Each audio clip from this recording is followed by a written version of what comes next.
All colors, shades, angles, and perspectives can be overwhelming in our present world of information overload. This is introducing Ground Zero. Hence, out of all of these issues. And today, it's not going to be different. As on the program today, we shall be looking at the executive order from the president on the financial autonomy of states legislature and the judiciary, and we'll be looking at matters arising. Also, in faraway South Nigeria, where we have the Professor Governor Ben Ayade that inaugurated an anti-tax agency committee, and this agency is set out to exempt the poor and low-income earners from every form of taxes. That's a tax holiday for them.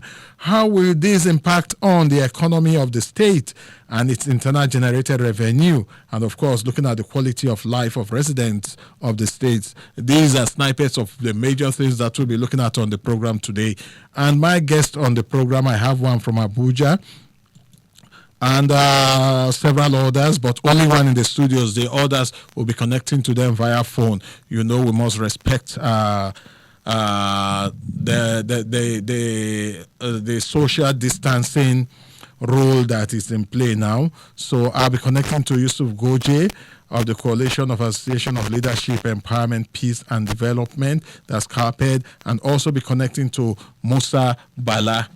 And the two of them will be joining us via the line to add their voices to our conversation. Okay, while we are setting up that connection, I'll quickly let you know that you can be a part of the program by joining us on our various social media platforms. You can go to the Invicta FM Facebook page, where we have the post already up. That's Invicta FM Kaduna. Go to our Facebook page and connect to the post that we already have there, and make your comments, ask your questions, and also your contributions will be highly appreciated. And like I always say, we love the likes, we love the share, but adding your voice to the conversation would make us happier. Okay, you can also go to the Invicta FM Twitter handle at Invicta FM 989, and remember to hashtag it Ground0989 so we know that your tweet is meant for this program. Also on Instagram is at Invicta FM 989, and of course you can go to the program specific handle, that's at Ground 0989, where you'll be able to also add your comments, and even after the program we can also still chat there. And of course you can reach me at ehis_peacemaker, at ehis_peacemaker. That's my personal handle, but the program specific handle is at Ground 0989. All right, with all of that said, and we are ready and good to go at about now, as I want to introduce my guest on the program, starting first from one advocate of good governance. I cannot call him an activist. He's an advocate of good governance, and he's into so many things and adding value to the lives of people. That's talking about Danjuma Abbas Dangwa. Danjuma Abbas Dangwa, you are welcome to Ground Zero. Thank you so much. It's a pleasure being here. All right. And I also have online already Yusuf Goje. He's from the Coalition Association of Leadership, Peace Empowerment and Development, CARPED. Yusuf Goje, you are welcome to Ground Zero. Good evening, Mr. Hayes. We'll have to take you on a special training to call out the name of the organization. I really have to, really, because every time I keep stumbling on the words that make up the acronym CARPED, Coalition of Association of Leadership, Peace, Empowerment and Development. I got it right this time around. Yeah. Yes, you did. So, Yusuf, you're welcome to Ground Zero. Thank you very much. Okay, we'll be connecting to Musa Bala any minute from now. But meanwhile, while waiting to connect to Musa Bala, we'll go straight to talking about the issues that we have here. I'll start from Danjuma. Yes, sir. Well, let's take it from the first item. Although, let me give some background on this issue so that even the listeners can understand what we are talking about. I start with the background of the first one, and it is Buhari signs order on financial autonomy of state legislature and the judiciary. The executive order to grant financial autonomy to the legislature and the judiciary at the state level was on Friday, May 22nd, that's just yesterday, signed into law by the President Muhammadu Buhari. Abubakar Malami, signed, the Attorney General of the Federation and Minister of Justice, made the disclosure in a statement he made available to newsmen in Abuja. Malami said the executive order number 10 of 2020 made it mandatory that all states of the Federation should include the allocation of both the legislature and the judiciary in their appropriation laws. According to the Attorney General of the Federation, the Presidential Implementation Committee was constituted to fashion out strategies and modalities for the implementation of financial autonomy for the state legislature and state judiciary in compliance with Section 121, subsection 3 of the Constitution of the Federal Republic of Nigeria 1999 as amended.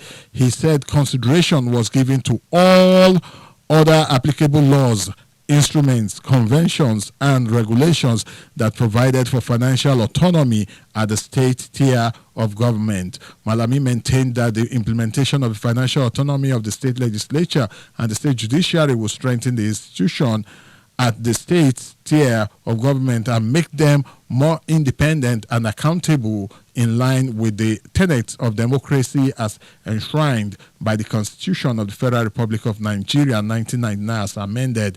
The President signed that's quoting him now, the President signed the Executive Order 10 into law based on the power vested in him as the President of the Federal Republic of Nigeria under Section 5 of the Constitution of the Federal Republic of Nigeria 1999 as amended. Okay, we'll just keep the other part of it. And let's look at details of the second item that we'll be looking at today on the program, which is Ayade inaugurates anti-tax agency, exempts poor and low-income earners. As part of the COVID-19 palliatives, the Cross River State Governor Ben Ayade has inaugurated the anti-tax agency with a mandate to ensure the poor, low-income earners and peasant farmers enjoy tax holiday. He insisted that the poor must be protected in furtherance of the state tax exemption law.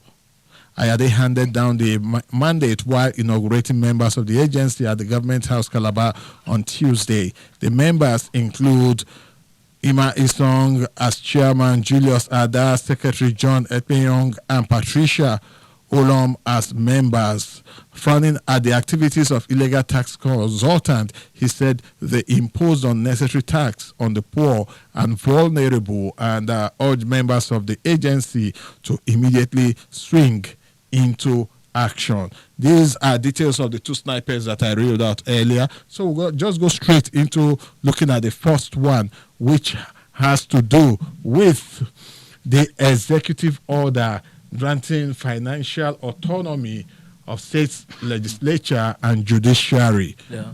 Martins, generally, what's your take on this? I will want to say that this is good news. Executive Order 10 coming in 2020 is a welcome development for Nigeria, especially for our democracy. The issue of strengthening institutions can never be overemphasized. We have been back and forth over this issue where we want to always remember that our democracy should not be about strong individuals but strong institutions. Recently, I remember throwing it out to an audience. When you say Kaduna State Government, who are you talking to? Who are you talking about? You know, for some people, it is the state governor. People are really aware that we also have a legislative arm of government in Kaduna State, that is the Kaduna State House of Assembly. People are really aware of the Kaduna State Judicial judiciary that is in place. Every now and then we narrow down government to just the executive, and that is not far-fetched from the fact that the executive seems to be in control of all resources of state. They are the ones who decide what goes to who and where. You will even find that the executive itself is to some extent controlling what you have as independent electoral commissions in some states. And so at that, seeing that today we are witnessing an order that is empowering the Accountant General of the Federation to share these resources that are coming as allocations to the various tiers, especially the state government, and even at the federal level, that these institutions should separately have their resources that are due to them, shared directly from the Treasury, is a welcome development. It will mean that now our legislative members can actually undertake their oversight functions as they should. They can now stand up and speak in the interest of what their constituents are thinking and talking about, not just doing the bidding of whoever it is that is handing them down Ghana must go, or even their entitlements as privileges. So it is really good that this kind of development is coming at a time that couldn't have been in any way too soon. I mean, this is actually something that we have longed for, and we are happy that it is here finally. Indeed, we are happy that it is here finally, and I am sure that a whole lot of Nigerians will also be happy that we are finally here. Okay, let's now go over to Yusuf Goje and also get his take on the financial autonomy for the judiciary and the legislature. Yusuf Goje, are you with me? Hello, Yusuf. Yusuf, are you with me? Yes, I can. Am I speaking with Yusuf Goje or Musa Bala now? Hello? Hello, Musa Bala, can you hear me? Yes, I can hear you very well. Okay, Musa Bala, go on and add your voice to it while we wait for Yusuf Goje to also link up with us. Okay. Let me start by commending the effort of President Muhammadu Buhari for this bold step taken. As the name indicates, an executive order pushed by the President and signed by the President to effect direct deduction, money meant for state legislature and state judiciary from the federation account and to be credited to them. This will enable them have their full autonomy. That is to say that they don't need to be waiting for the governor to disburse funds for them at his will. Yeah. Probably until when he asks them to do something which is not in order for him to release the money. And as a result of that, it means the state legislature or the judiciary in the state might be forced to bend rules to favor the executive. Yeah. But the president, in his effort to strengthen the democracy, he has promised to do it, and he has pushed it to the level that, based on the power vested on him in Section 5, as amended in 1999 Constitution, he has now signed that executive order and directed the Accountant General to do as said. This is an achievement that was never possible since the beginning of democracy in 1999. Okay. As I always said, contrary to what we have been witnessing, caging both the judiciary and the assembly, even at the federal level, we have seen how Senate presidents were removed at the pleasure of the president. We have seen how they've been directed to do what is not in order, and so much thing that is not in line with democracy. But when the president came, he now changed it. All right. I think it's a very good development, and I hope the National Assembly will key in to ensure that they do their job before the president passes them to do the right thing. All right. Okay. Yusuf Goje, are you with us? Yusuf Goje, can you hear me? We seem to have lost Yusuf Goje again. Okay, let me come back to Martins now. Yeah. You touched Yusuf, are you with me? Yes, I'm with you. All right, Yusuf. To be back. Yes, I noticed that. We are looking at the executive order. How do you think this order is going to, in real sense, strengthen democracy, and what will be the benefits to the citizens of Nigeria?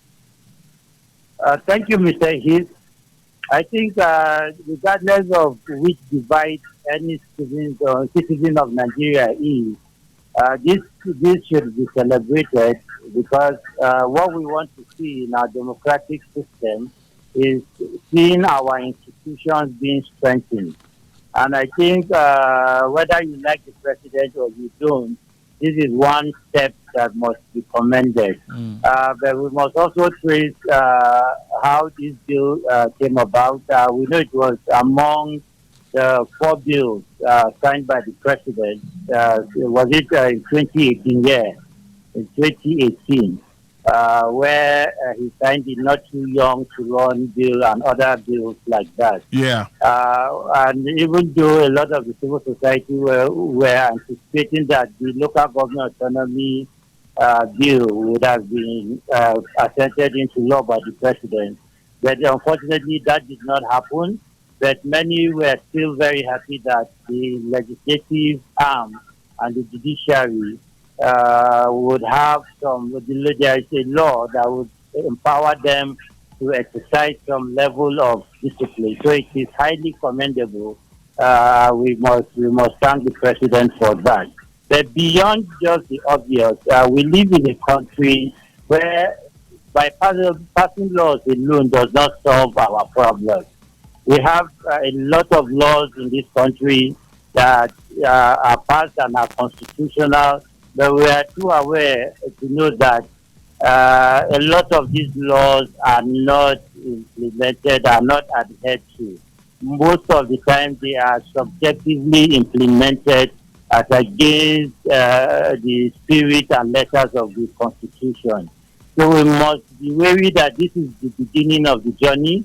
It is not an end in itself, it is a means to an end. Because I can assure you that beyond financial independence for our legislators, for example, there are other political factors that will still make these legislators still run to the executives for directives. And we have a lot of instances in that regard. For example, the president also passed the NFIU Act, where money for local governments are taken directly to them. Yeah. But we know that when these monies are spent, these local government chairmen still come back to the state, and the state now dictate how these monies will be used through deductions and remittances. So we should not say because this law, although it has been a law, the executive order is just to strengthen it, but we must ensure that we must become vigilant. Because, for example, the legislators can have financial independence. Yeah. But what happens when the governor is the one that determines who gets the party together and who wins the election?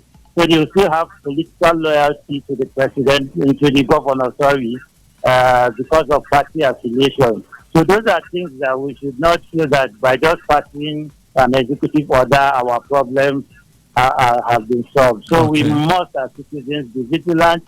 We hope that with this new order, we will see legislators carrying out oversight. We want to see investigative hearings by our state houses of assembly, where they inquire into how governments are utilizing our funds.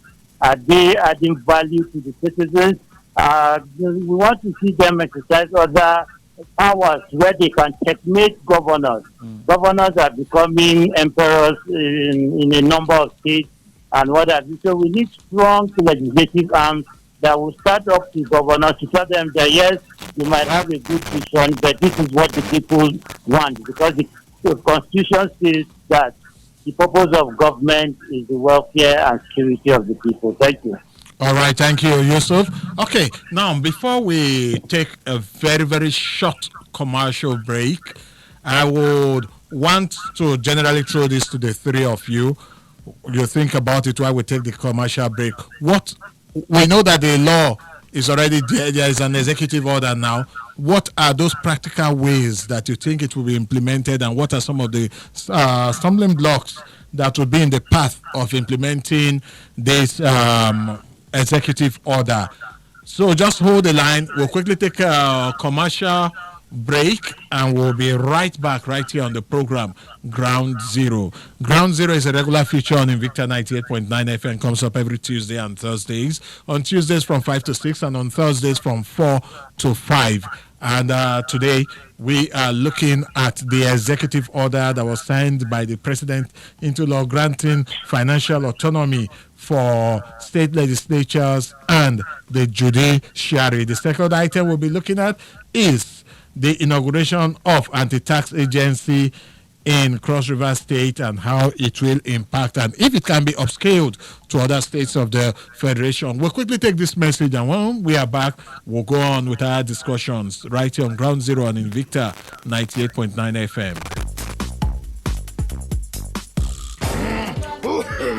Oga, haba, no cough for our face now, eh? Cough into your bent elbow. With this coronavirus, we be say they everywhere, and you no even wash your hand with soap before you begin eat. You're supposed to wash your hand for at least 20 seconds with soap under running water, or make you for use hand sanitizer. Make I jejely go sit down for another chair. Make I far from you small. Make una free me, abeg. Abeg, make you no vex. E go better make all of us shift well. Make we for dey far from each other small, so that we go fit prevent the spread of this coronavirus. Make you take responsibility to prevent the spread of coronavirus. Avoid area where people plenty and make you give at least 2 meters physical distance from other people dem. Wash your hands with soap and running water regularly and make you no dey touch your eyes, face and mouth if you never wash your hands. Make we take responsibility. Make you do it for yourself and all of us. This message now from Federal Ministry of Health, Nigeria Center for Disease Control and them partners. All right, welcome back from that commercial time out. The program Ground Zero right here on Invicta 98.9. I'll start from Danjuma Abbas Zangwa. What are some of those stumbling blocks and how do you think that it can be overcome or prevented in the path of implementing this executive order on financial autonomy for state legislatures and the judiciary? I'll start from you. Well, one true fact is that even with the executive order, internally generated revenue are still going to be under the dictates of state governors until they sign such an order as well to ensure that to empower the accountant general of the state to also distribute these resources as they should. At that aside, we also have at the various states now a new order that is going to empower them, and this empowerment is coming at a time when most of the state houses of assembly have not really opened up to citizens, to really understand the workings of how they are undertaking their statutory responsibility and all of that. So for us, we have to look at the issue of transparency now. The onus is now on the citizens to press for more transparency from our state houses of assembly for them to be open, because we are sure with this order, these funds will come. But whether or not the houses of assembly will remain open to the citizens to really be involved in what they do and how they run the business of governance is actually the big issue here. So for me, the issue is about how we can strengthen accountability and then how we can actually ensure that there is transparency in place to aid us in doing that. This is the kind of moment where only an open assembly and next to the people can really say that there will be free hassle, so to say, in terms of this disbursement of funds to various legislative arm of government and judiciary. All right. Okay, Musa Bala. Musa Bala, are you with me? I'm with you. All right, please. Let's also have your angle to how implementation can be made. Yeah, the president have done his part to direct the payment of this money directly into the account of the state legislative arm and the judiciary. And the president don't need to come down and spend the money for them. It is they themselves that they know how to allocate this money to enable them do what they're supposed to do for the people. We all know that the judiciary are there to dispense justice between conflicting parties, either between two individuals or between an individual and government. And they have sworn to an oath. They have to do it the way it's supposed to be done, without fear or favor. And the legislative arm of government are there to check the excesses of the executive arm of government and to ensure that proper laws are made for the good of the people of the state. I'm very sure all the state governors will now strengthen the activity of the Auditor General of the state towards them. And at the same time, I want to call on the anti-corruption bodies, most especially EFCC, ICPC, and others, to ensure that proper monitoring is carried out so that this money can be spent wisely. I think if I were to advise the state legislative arm of government and the judiciary, they have gotten what they have never ever been in possession before. And people are expecting a lot from them. They have a lot of power to make things work. They can ensure, they have to make sure that the governor do the right thing according to the constitution. And at the same time, the state judiciary, as they said, is the last hope of every common man. Is the last hope of everybody, including the big people. So the judiciary have a lot in their hands to ensure that they dispense justice. And lastly, the citizens too have to participate actively to ensure that they do not only elect the good leaders, but let them allow them to do the right work and monitor them to do the right work for the betterment of generations yet unborn. Okay. All right, Yusuf Goje. Okay, thank you very much. I think I would align myself with Musa Bola towards the end of his statement on the role of citizens, because how these monies are utilized, whether it improves or strengthens the system, depends on the quality of legislators that we have. We want legislators that can stand up to engage and hold the executive accountable for every kobo spent.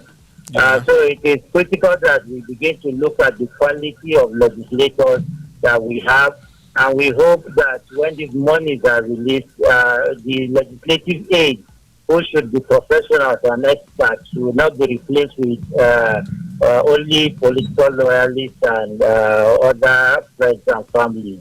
So we need to see that there is quality in terms of the legislation that will be happening in the House. For example, we have the Auditor General's report for how many years the legislators have not looked at it. And this is the only document that can actually hold the government accountable, because how monies have been spent are reviewed and are reported. So it is important that we see the quality. Is not about independence. It's what will they do now with the independence. So it is critical that we citizens begin to also know that we have governance down here. We should not look at the federal level and forget that governance is also happening at the state level. So we need to engage more with our legislative representatives, where we need to see them now begin to... Too much time on our hands. I'd like to start from you, Yusuf Goje.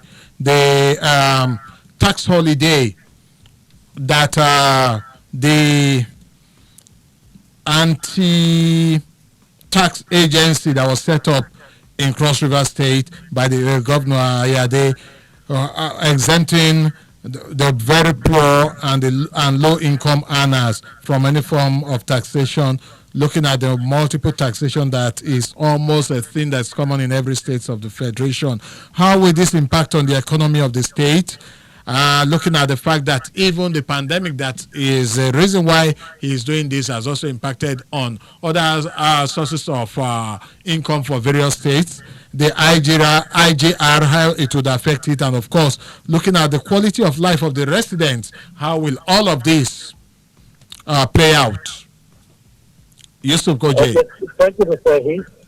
I think for me, I am impressed with the decision of the governor to give a tax holiday to the poorest of poor people within his state. This is critical because if we continue to depend on IMF and World Bank to give us solutions to our local problems, I believe most of the problems we have would never go away. So when I see governors take steps that many feel will go against the natural system of governance, I think for me I commend such a person because it means he is looking inward, looking at his own realities and peculiarities and preparing solutions in that light. I would just want to quickly say, if you look at the Constitution, Section 14, 2B says the primary purpose of government is the security and welfare of the citizens. And we should know that there is no economy when people are hungry, in the sense that there will be insecurity. So the economy would not thrive. We cannot sustain a situation whereby incomes are not coming in and we still have taxes, which overburdens more people and put them into poverty. Most of the businesses will die off because of taxation. But I think this is creative. It should be something that should be encouraged and commended, so that other governors will also understand that we need to look inward and prefer our own solutions. The economy we are talking of building is the people. Is the day-to-day livelihood of the people. So we must bring in policies and programs that would support them, that would encourage them. Rather than spending billions in doing certain support, you can just, if you don't have that billions, you can just give tax holiday, which shows creativity. Because we know state governments don't have money to bail out small businesses. So I think giving them tax holiday is the next viable alternative that any governor should or government should think about. I think it is tremendous.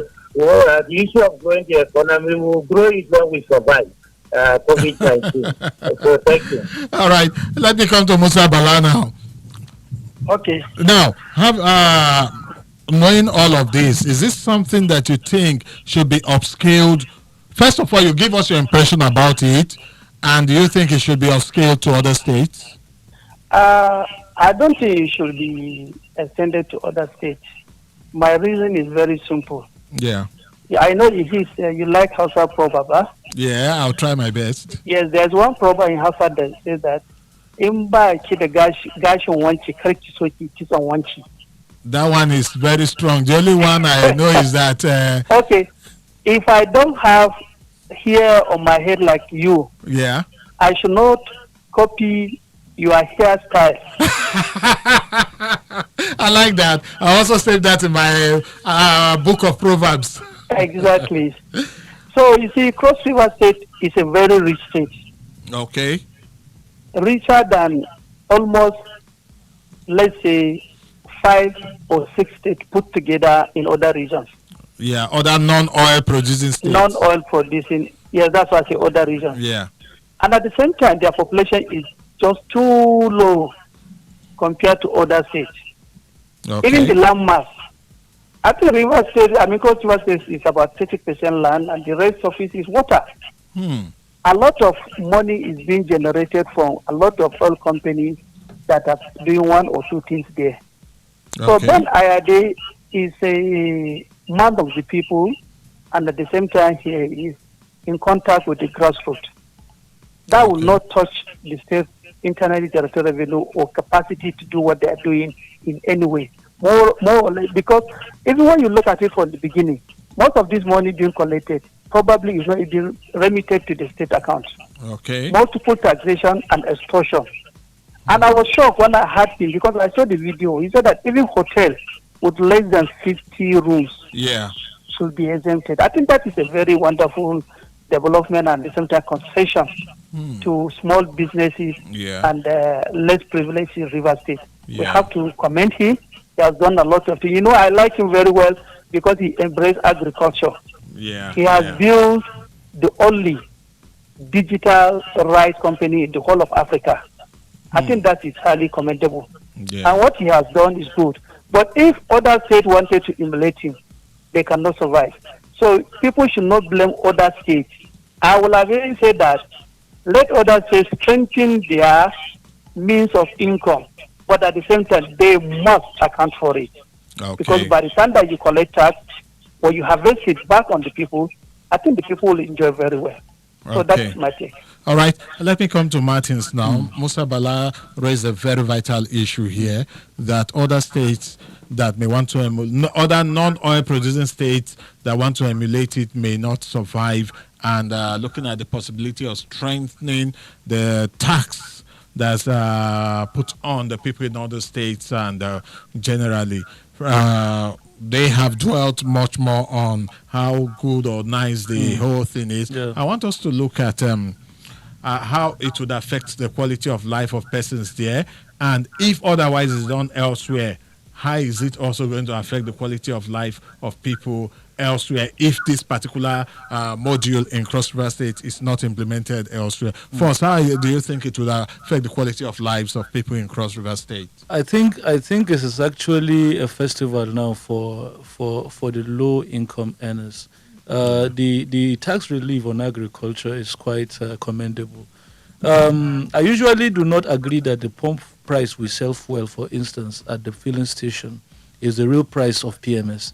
I ask you to go and buy it from the rural dweller who does not have access to a filling station, and then you will know how much it costs for him to procure a liter of fuel, and then we'll say, this is the cost of fuel. At 125 in the pump filling station, it's actually 200 in the communities where these filling stations are not. Now, that aside, a farmer takes his goods from his home to the market, and you will find a lot of security agencies and institutions along the way who do nothing but to just take away from him, and then by the time he gets to the market, there is also tickets and what have you to pay for. Now, by the time you look at what he is carrying and how all of these taxes or leakages that he has suffered along the way cannot really come in the final cost selling price that he's selling, because you still be at the mercy of the buyer. You actually understand that the person who is at a loss here is still the farmer. So by the time this kind of agency is in place for citizens to even call, the idea about the tax agency is for them for citizens to contact them to tell them how this is not being enforced as it is supposed to be, and then they are supposed to take action immediately. That is actually something very commendable. And I want to say that, yes, for the people of Cross River, livelihoods now will not just be sustainable, but will also be improved. You will expect to see that in a short while from now, a lot of people will begin to move from their current level of earning to a higher level, and that is because government is providing that enabling environment for this micro level of enterprise to really perform. So it's actually commendable. I think livelihoods will improve in Cross River. Now, implementing it elsewhere, and the fact that if just like was suggested, I need to even jack up the tax elsewhere. What's your take on that? I will say, yes, I agree with what Musa Bala have said, that you cannot do it everywhere. And that is because it's not every state government in Nigeria that have been investing its resources towards improving the livelihoods of its citizens. In Cross River, it is actually different. You remember, even when Donald Duke was governor, the free trade zone, the Tinapa, the Obudu cattle ranch, this state have actually moved away from oil as a mainstay of our economy a long time ago. I'm not even sure if Cross River have enough oil like states like Akwa Ibom. Cross River has lost some of its oil wells even owing to the Bakassi Peninsula issue. So right now, this state we are talking about have long moved its position from that oil-based economy to begin to look into other areas of comparative advantages. You can hear him talking about hotels that are below 50 rooms getting a tax holiday. I mean, do you not see that there are opportunities now for the tourism industry in Cross River to improve? When the tourism sector in Cross River improves again, it is these micro businesses that he has also given tax relief that are also going to be benefiting immensely from it. But by and large, government is actually improving the tax net to say this kind of just like a fisherman goes catches fish with a net and begin to take out the small ones and return them back into water and take actually the big ones and bring them in as harvest. And that is just what Governor Ben Ayade have done in Cross River. It cannot be replicated in every state, because for states to replicate this, they must begin to deliberately invest their resources around improving the environment for their citizens to work. It is about making budgets that actually is targeted at empowering the citizens to grow and to do more. Until we get to that point, most of the states cannot really emulate what has been done in Cross River State. 081 40,989 and 07087800989 are the numbers to dial to add your voice to our conversation. Hello, good evening, welcome to Ground Zero. Hello. Hello. Good evening, you are welcome to the program. What's Good your evening, name? my name is Michael. I'm calling from television. All right, quickly in 1 minute. Yeah, I really want to talk about the issue of the legislative autonomy by the president. Okay. Actually, it's a welcome call, and I really want to make a logical point here. We've seen where the autonomy of the local government have been given to so many states, but regrettably, a lot of states, the state governor has suffocated some of these local government. They do not have autonomy. That's where I'm having problem, because this law might go through, and you find difficult where implementation comes in, because some of the state governments will suffocate some of these local government. Yeah. And two, again, I want to really make another valid point. We really see when law comes to the issue of the mostly the politicians, they go across immediately, they pass this law immediately. But when it comes to major law that will affect the common man, you see it pass a lot of difficulties because they pass this law. So this is where we're having challenges. The elite and the politicians have dominated a lot of these things. But I pray we'll come to have a government that is responsible, that is people-oriented to affect the laws that will affect the common man. Thank you. Good evening. Thank you so much. All right, let's take this other call coming in from this other end. Hello, good evening. Welcome to Ground Zero. Good evening, Mr. Ace. Good evening. What's your name and where are you calling us from? Engineer Emmanuel. All right, Engineer Emmanuel, quickly, let's have your take. Say, the executive order is a good one. The just as one of your guests said, the implementation of that order, those are the things. There are a lot of order, executive order that has been put into place. But what is the benefit for the common man? You know, me, I always talk about whatsoever they want to do at the top to the down. Will the common man benefit from it? That's just what I'm after. If you could remember vividly, the way I remember vividly, is it not the same executive order that was put in place that they want to purchase these Tucano fighter jets? Up to now, we are yet to see it. You see, so anything that they want to do, let them do it. That the common man in the grassroots will benefit from it, so that yes, we know that the government is for the people. Then, and I hope that the judiciary will do the right thing now, that they have their autonomy, that they will not be moved around by the politicians to dance to their tune. Then concerning what the Cross River governor do, I think is a nice one. He is the man that has the people attacked. So even the other state will not eliminate what the other state, what they should eliminate that let them have their people at heart, not putting more suffering on the people. Because when you hear it, you say if it will take his family to be poor, to see the common man pass again, I think he's ready to do that. All right. So Thank you, Engineer Emmanuel. Yeah. All right. Okay, 081400989. Meanwhile, let's quickly take some of the messages on our Facebook page. ED Gaius Paul, our regular Facebook poster, I would say, he's saying kudos to Governor Ben Ayade for good exemplar, for the good example to his people, and he's saying may God help us in Nigeria as a whole, and he's thanking us and the guest. Okay, Beatrice Abila. All right, noted. And Tajuddin Nasser is saying the financial autonomy to the legislature and judiciary is a welcome development for our democracy, and PMB should be commended. Also, Ayade deserves an accolade. He is one of the people's governor in Nigeria. God bless him, Victor, and the Federal Republic of Nigeria. Chidek Sam Aboko is saying that good day, presenters. Kudos to Governor Ben Ayade. It's a welcome development. If we can have people like this in the country, I think it will benefit the poor masses. Remain blessed. Nice job. Finally, from Josh Dan Guafan, is saying, good evening. The signing of the financial autonomy to state legislature and the judiciary is a welcome one.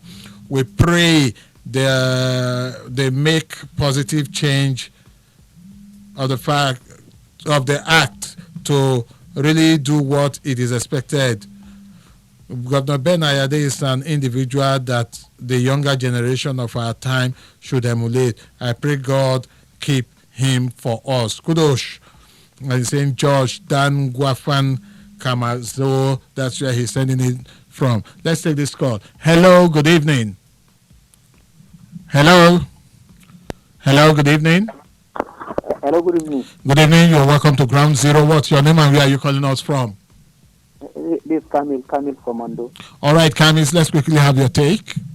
Yes, I think it's a good one, but it's not yet Uhuru.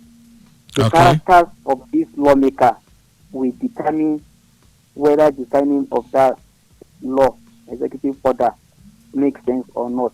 All right. As long as this lawmaker wants to return back to the house, these governors will always have their way. Okay. Because they're not sure who get to work at party level. Internal democracy of political parties will determine. But as long as this person doesn't have the character to stand their ground, they want to return back to the state house of assembly, I think the governors will always have their way, and it will render the service irrelevant. The same thing happened during President Jonathan era during the fourth alteration, where this same lawmaker rejected an autonomy given to them. Rejected it. So that tells you the kind of people they are. So you know your Uhuru. That's what I said last week. All right, thank you so much, Kamis. Yeah.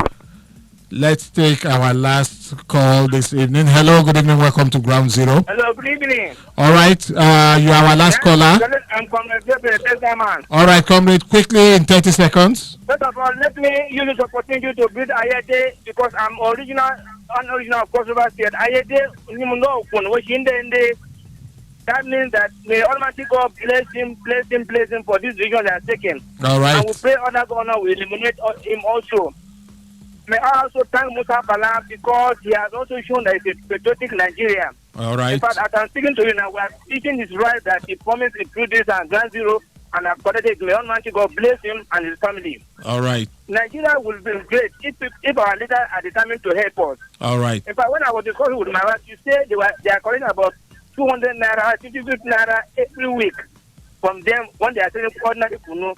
So the issue that some governor will not do it, I think it's lying. They would definitely want to do it because most of the revenue collected does not reach the state government. All right. So I congratulated Mbita, Ayade, and others. May Almighty God bless Ayade, let him do more. He has given almost 45% to PDP in the next election. Thank you. All right, thank you so much. Okay, let's quickly come back to our guest on the program. I'll start from Yusuf Goje. Yusuf, what will be your parting shot? Okay, just to commend Governor Ayade once more for this wonderful step he has taken, and to say that a lot of what he has done, other governors can learn from, because what he is doing is creative governance. So look inward, what are your peculiarities? Come up with something that will impact the lives of people directly. Okay. To our president, we also commend him, that the work is now in our hands. We are charged with the responsibility of holding our legislators accountable to ensure that they justify this law that has been enforced by the president. That is critical because all of us have a role to play, and until we play our role individually and collectively, Nigeria cannot change for the better. All right. Thank you so much. Musa Bala, your parting shots? Yeah, my parting shot is that today's topic, both of them are good ones, and both the president and the Prof really need to be commended. As my good friend Goji have said, the president have done his own. What is left is now for us. And Professor Ben Ayade, do you know what even baffles me, Mr. Heath? When I saw the video, many people in Cross River say, honestly speaking, they are as poor as state that don't even have anything. I think we have a very long way to go. Yeah. We have a very, very long way to go. Our politicians must put the people at heart so that we have a better country. Yeah. May God continue to bless our leaders who have the heart to love this country. All and right. may we survive this COVID-19 and then get back to work very well. And I want to use this opportunity to greet Gabriel and family and wish my Muslim brothers and sisters in Nigeria, Africa, and all over the world happy Salah tomorrow. Yeah. You know what it is? No. I don't have meat for Goje, but I have for you. Okay. Thank you. Thank you so much, Musa Bala. Okay, Martins. Well, the die is cast. I mean, President Muhammadu Buhari have done very well with this executive order. The onus now is that our democracy is yearning for true democracy, where the people can be the ones electing their leaders. Yeah. I hope he bequeaths us again an electoral system better than the one he came to power through and better than the one he came through the re-election, so that we can have confidence again in our democracy. And on the matter of Governor Ben Ayade, I will ask that governors in Nigeria emulate the work done in Cross River and even to an extent Akwa Ibom State and other states where budgets are tailored directly to meet the needs of citizens towards improving their productivity. Yeah. Not where budgetary expenditure is only targeted at increasing the lot of the ones who have and leaving the ones who have not in peril. And that is the concept of infrastructural development. It should be targeted at improving lives and not the other way around. Thank All you right. very much. Thank you so much. And that's about the size of the program Ground Zero today. I'm sure that we've all been able to add our voice to the discussion and also to have a clearer and a better understanding of the issues that were brought on board this evening. Until on Tuesday, we'll be on again. I'd like to first of all appreciate Yusuf Goje for having time to be on the program Ground Zero. Yusuf, thank you so much. Thank you, Mr. Hayes. Barakat, the Salah to all our Muslim brothers. And to Musa Bala, I want to say a very big thank you and Barka de Salah to you. Thank you very much. Good evening. All right. And to Danjuma Abbas Dangwa, I want to say a very big thank you to you for having time to also be with me in the studio on Ground Zero. Thank you so much, and I wish all of the Muslim Ummah a peaceful Salah celebration.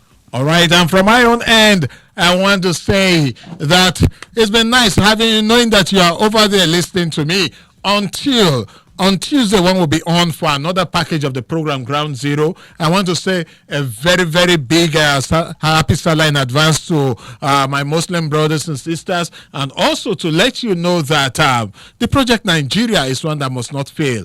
You do play your own part in the very little way you can, and by the time every Nigerian is adding value to the Project Nigeria, we would see it succeed and we would see it survive big time.